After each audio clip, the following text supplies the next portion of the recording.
नमस्कार दोस्तों, आज के इस वीडियो में हम लोग देखेंगे क्लास 10th का अध्याय 1 का रासायनिक अभिक्रिया एवं समीकरण जो चैप्टर है उसके बारे में। चलिए दोस्तों वीडियो को स्टार्ट करते हैं। सबसे पहले हम लोग देखते हैं रासायनिक अभिक्रिया क्या है। रासायनिक अभिक्रिया ऐसा परिवर्तन जिसमें नए गुणों वाले पदार्थों का निर्माण होता हो उसे रासायनिक अभिक्रिया कहते हैं। इसमें दो तरह के घटक होते हैं, एक अभिकारक और एक उत्पाद। अभिकारक किससे बोलते हैं? ऐसे पदार्थ जो किसी रासायनिक अभिक्रिया में हिस्सा लेते हैं उन्हें अभिकारक कहते हैं, जो कि अभिक्रिया में बाईं ओर रहती है। और उत्पाद ऐसे पदार्थ जिनका निर्माण रासायनिक अभिक्रिया में होता है, माने अभिक्रिया करने के बाद जो बनता है उसको हम लोग बोलते हैं उत्पाद, जो कि अभिक्रिया में दाहिने की ओर रहता है। चलिए दोस्तों, अब हम लोग एक दो उदाहरण देख लेते हैं। उदाहरण है भोजन का पचना, ये रासायनिक अभिक्रिया उदाहरण। श्वसन है, लोहे पर जंग लगना, मैग्नीशियम फीते का जलना, दही का बनना, ये सब रासायनिक अभिक्रिया का उदाहरण है। अब रासायनिक अभिक्रिया का प्रेक्षण क्या है? जैसे अवस्था में परिवर्तन, अवस्था में अगर परिवर्तन हुआ तो हम लोग समझ जाएंगे रासायनिक अभिक्रिया है। रंग में परिवर्तन होना चाहिए, तापमान में परिवर्तन होना चाहिए, या कोई किसी तरह का गैस उत्सर्जन होना चाहिए। ये सब कोई भी चीज़ होगा तो हम लोग समझ जाएंगे कि ये रासायनिक अभिक्रिया हुआ है। अब रासायनिक अभिक्रिया को हम लोग कैसे सूचित करेंगे ये देखते हैं। ये शब्द समीकरण है, जैसे यहाँ पे लिखा है जिंक प्लस सल्फ्यूरिक अम्ल अभिक्रिया करके बन रहा है जिंक सल्फेट और हाइड्रोजन। ये इधर बाएं वाला है अभिकारक और इधर दाहिने वाला है उत्पाद। इसी को हम लोग समीकरण में किस तरह से लिखते हैं? रासायनिक समीकरण में उसका संकेत, जैसे जिंक का संकेत होता है Zn, सल्फ्यूरिक अम्ल का होता है H2SO4। ये दोनों अभिक्रिया करके बना ZnSO4 प्लस H2। ये अभिकारक है, ये उत्पाद है। लेफ्ट हैंड साइड माने बाएं साइड और राइट हैंड साइड मतलब दाहिने साइड। इस तरह से हम लोग रासायनिक अभिक्रिया को लिखते हैं। अब हम लोग देखते हैं रासायनिक समीकरण क्या है। रासायनिक समीकरण रासायनिक अभिक्रिया रासायनिक समीकरण द्वारा निरूपित की जाती है। रासायनिक समीकरण में तत्वों के प्रतीक या अभिकारक और उत्पादों के रासायनिक सूत्र उनके भौतिक अवस्था के साथ लिखे जाते हैं। रासायनिक अभिक्रिया में आवश्यक परिस्थितियाँ जैसे ताप, दाब, उत्प्रेरक आदि को तीर के निशान के ऊपर दर्शाया जाता है। रासायनिक अभिक्रिया को संतुलित करना, रासायनिक अभिक्रिया को संतुलित करना को हम लोग इस वीडियो में नहीं देखेंगे क्योंकि इसका अलग से वीडियो बनाया गया है। इसको आप मेरे यूट्यूब चैनल में देख सकते हैं। इसके बाद हम लोग आगे बढ़ रहे हैं। अगर इसको इसी वीडियो में करते तो वीडियो काफ़ी लंबा हो जाता, इसलिए वीडियो को शॉर्ट करने के लिए अब हम लोग देख रहे हैं रासायनिक अभिक्रिया के प्रकार क्या क्या है। रासायनिक अभिक्रिया का प्रकार काफ़ी इंपॉर्टेंट है। संयोजन अभिक्रिया पहला है। संयोजन का मतलब होता है किसी चीज़ का संयोजन, माने जुटना। इस अभिक्रिया में दो या दो से अधिक अभिकारक मिलकर एकल उत्पाद बनाते हैं, मतलब दो या दो से अधिक अभिकारक मिलेगा और उत्पाद एक ही बनेगा, तो हम लोग उसको क्या बोलेंगे? संयोजन अभिक्रिया। जैसे उदाहरण है कोयले का दहन, कार्बन और ऑक्सीजन अभिक्रिया करके देखिए, दो तरह का अभिकारक है, कार्बन है और O2 है, और बन रहा एक ही उत्पाद CO2। इस तरह से और भी उदाहरण है। जल का निर्माण है। उसके बाद बुझा हुआ चूना H2O से अभिक्रिया कर रहा है, दोनों अभिक्रिया करके एकल उत्पाद बना रहा है, कैल्शियम हाइड्रोक्साइड। उसके बाद है ऊष्माक्षेपी अभिक्रिया। किसको कहते हैं? जिन अभिक्रियाओं में उत्पाद के साथ ऊष्मा का भी उत्सर्जन हो उसको हम लोग कहते हैं ऊष्माक्षेपी अभिक्रिया।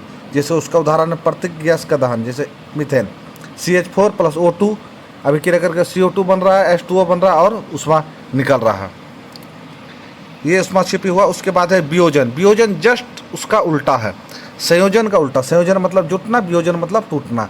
इस अभिक्रिया में एकल अभिकारक टूटकर दो या दो से अधिक उत्पाद बनाते हैं। जैसे A अभिकारक है, ये टूट के BSC 2 बनाया। उसमें वियोजन उसको बोलेंगे जिसमें ऊष्मा के द्वारा वियोजन होता है। जैसे उदाहरण है यहाँ पे FeSO4, इसमें ऊष्मा दिए, एक अभिकारक है, टूट के एक से ज़्यादा उत्पाद बनाया है। उसी तरह ये उदाहरण है चूना पत्थर का। उसके विद्युत वियोजन, ऐसा वियोजन अभिक्रिया जिसमें विद्युत का इस्तेमाल किया जाता है। आगे हम लोग बढ़ रहे हैं। प्रकाशीय वियोजन अभिक्रिया है, इसका मतलब ऐसा वियोजन अभिक्रिया जो प्रकाश से, सूर्य का प्रकाश से विभाजित होता है। इसके बाद हम लोग देख लेते हैं ऊष्माशोषी अभिक्रिया। ऊष्माक्षेपी हम लोग इससे पहले देखे, उसका जस्ट उल्टा है ऊष्माशोषी अभिक्रिया। जिन अभिक्रियाओं में अभिकारक को तोड़ने के लिए ऊष्मा, प्रकाश या विद्युत ऊर्जा की आवश्यकता होती है, मतलब इसमें ऊष्मा का जरूरत होता है, ऐसा अभिक्रिया जिसमें ऊष्मा का जरूरत पड़ेगा उसको हम लोग बोलते हैं ऊष्माशोषी। और ऊष्माक्षेपी में क्या था? ऐसा अभिक्रिया जो ऊष्मा देगा। चलिए हम लोग आगे बढ़ रहे हैं। उसके बाद है विस्थापन अभिक्रिया। विस्थापन अभिक्रिया, इन अभिक्रियाओं में अधिक क्रियाशील तत्व कम क्रियाशील तत्व को उसके यौगिक से विस्थापित कर देते हैं। जैसे उदाहरण हम लोग देख रहे हैं Fe आयरन। आयरन Cu से ज़्यादा अभिक्रियाशील धातु है, इसलिए ये क्या करता है, Cu को विस्थापित करके FeSO4 बना रहा और Cu यहाँ आ गया। मतलब जो अभिक्रियाशील ज़्यादा रहेगा वो क्या करेगा, अगला को विस्थापित करके नया यौगिक बनाएगा। इस तरह के अभिक्रिया को हम लोग बोलते हैं विस्थापन अभिक्रिया। अब हम लोग देखते हैं और एक उदाहरण है विस्थापन का, ZnCuSO4। यहाँ पे ZnCu से ज़्यादा अभिक्रियाशील धातु है, इसलिए Zn क्या किया, कॉपर को विस्थापित करके Zn यहाँ आ गया। अब हम लोग देखते हैं द्विविस्थापन अभिक्रिया। मैंने इस अभिक्रिया में उत्पादों का निर्माण दो यौगिकों के बीच आयनों के आदान प्रदान से होता है। मैंने इसमें क्या होगा, दोनों यौगिकों के बीच आयनों का आदान प्रदान, मैंने दोनों एक दूसरे का आयन का परिवर्तन हो जाएगा। जैसे Na2SO4 है, इसमें Na और BaCl2 है, तो क्या हो जाएगा, Na इसमें आ जाएगा और Ba इसमें आ जाएगा। जो उसी तरह हम लोग देख रहे हैं, जैसे Ba इसमें चल गया तो BaSO4 हो गया और Na इसमें आ गया तो NaCl बन गया। तो द्विविस्थापन माने दोनों तरफ से उसका विस्थापन होगा, इसको हम लोग क्या बोलेंगे, द्विविस्थापन अभिक्रिया। अब देख रहे हैं हम लोग उपचयन और अपचयन। उपचयन क्या है, उपचयन जब किसी पदार्थ में ऑक्सीजन की वृद्धि हो या हाइड्रोजन का ह्रास हो, माने ऑक्सीजन बढ़े या हाइड्रोजन की कमी हो, उसको हम लोग उपचयन बोलेंगे। जैसे कार्बन में ऑक्सीजन जुटा, ऑक्सीजन का वृद्धि हुआ, ये उपचयन हुआ। यहाँ कॉपर में ऑक्सीजन जुट रहा CO, ये भी उपचयन हुआ। CO में हाइड्रोजन जुट रहा है, हाइड्रोजन से अभिक्रिया करके हाइड्रोजन घट रहा है, यानी कि ये भी क्या हो जाएगा, उपचयन का उदाहरण हो जाएगा। माने ऑक्सीजन जुटे या फिर हाइड्रोजन घटे, दोनों में कोई भी एक क्रिया होने से वो उपचयन हो जाएगा। इसके बाद हम लोग देखते हैं अपचयन अभिक्रिया, जस्ट उसका उल्टा है। ऐसा अभिक्रिया जिसमें पदार्थ में ऑक्सीजन का ह्रास माने ऑक्सीजन का कमी हो और हाइड्रोजन का वृद्धि हो, उसको हम लोग बोलेंगे अपचयन अभिक्रिया। इस अभिक्रिया में हम लोग देख रहे हैं CO बन रहा है क्या, कॉपर, माने ऑक्सीजन का कमी हो रहा है, इसलिए ये क्या हो गया, अपचयन। और इसमें H2O में देख रहे हैं H2 बन रहा है क्या, H2O बन रहा है, इसमें ऑक्सीजन का वृद्धि हो रहा है, इसलिए क्या हुआ, H2 का उपचयन हुआ। अब हम लोग आगे जा रहे हैं और उपचयन और अपचयन दोनों अभिक्रिया को मिला के ही हम लोग रेडॉक्स अभिक्रिया भी उसको कहते हैं। अब दैनिक जीवन में उपयोग अभिक्रिया का प्रभाव देख रहे हैं। संक्षारण हम लोग जानते हैं, जंग लगना, जब कोई धातु आर्द्र अम्ल आदि के संपर्क में आती है जिससे धातु की ऊपरी परत कमज़ोर हो जाती है, संक्षारित हो जाती है। मतलब कोई भी लोहे का पदार्थ या फिर धातु अगर उसको नमी में रखते हैं तो उसमें जंग लग जाता है। लोहे की वस्तु में जंग लगना, चांदी के ऊपर, इसको हम लोग संक्षारण बोलते हैं। यश लेपन, विद्युत लेपन, पेंट करके हम लोग संक्षारण से धातुओं को बचा सकते हैं।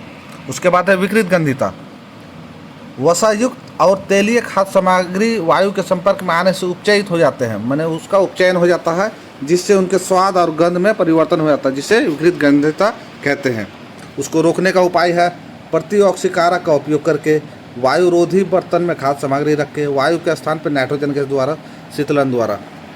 ये था दोस्तों हम लोग का क्लास 10 का पहला अध्याय का बहुत शॉर्ट में कोशिश किया गया है वीडियो बनाने का।